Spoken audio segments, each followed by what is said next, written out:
ดึงมึง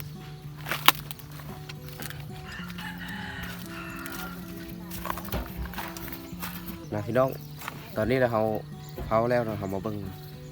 ในการแกะเนาะแกะเตาทานไรคอนซูเปอร์ซันเนาะนี่พี่น้องเตาที่แรกเนาะวันนี้เขา3 เตาทานงามประมาณนี้เนาะถ่ายทานงามทานกล้า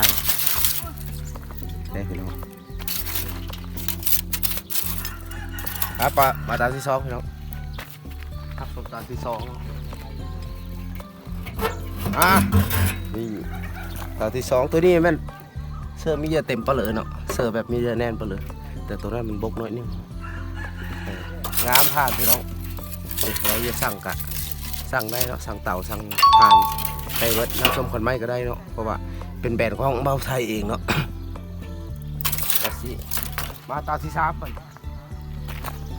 ตาที่3นี่ถึงแกะเนาะตัว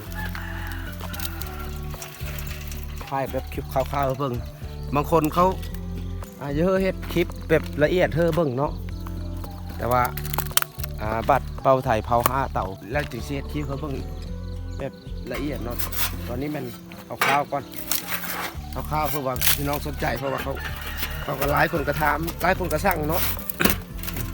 หลายคนกระสั่งเต่าแต่ว่าเขาไทยเฮ็ดไม่ทันเนาะจะได้เต่าสำหรับเต่า1เลยแม่นล้าน200,000 กีบแล้วพี่น้องเด้อถ้าซื้อเอาอยู่เขินกันมันล้าน1 ล้านเต็มนี่แหละถ้าใครอยากสร้างก็สร้างนี่มาเบิ่งนี่ไปที่3ตัวนี้เสื้อแบบเท้านี่มันก็เลยว่านั้นสำหรับคลิปนี้ก็จบเพียงเท่านี้พี่น้องใจกะสั่งได้เนาะทางเต้าทางทานโอเค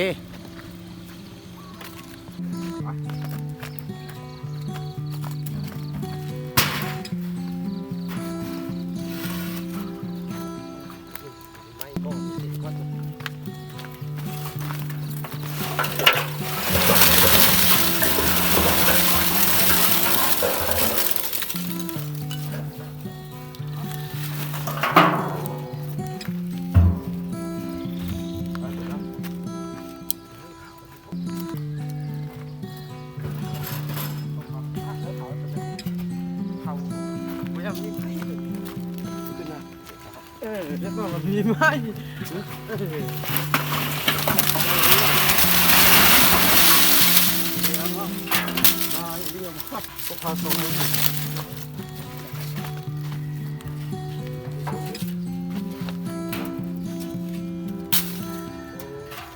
ยอดขนาดเผา3 ถังเลย3 ถังพี่น้องขันเผา5 ถังแล้วสิเฮ็ดคลิปละเอียดเธอเบิ่งอันนี้ถ่ายคร่าวๆซื้อเพราะว่ามี FC เพิ่นขอมาว่าจะถ่ายรายละเอียดเธอเบิ่งเพิ่นมีเซอร์เพิ่นจะสั่งเตาแต่ว่าคนสร้างก็หลายเลยเนาะสิเฮ็ดทยอยเฮ็ดเธอเขาเตาก็ได้แล้วพอซื้อท่านก็เธอละ100 ซอกก็มีราคาลดเธออยู่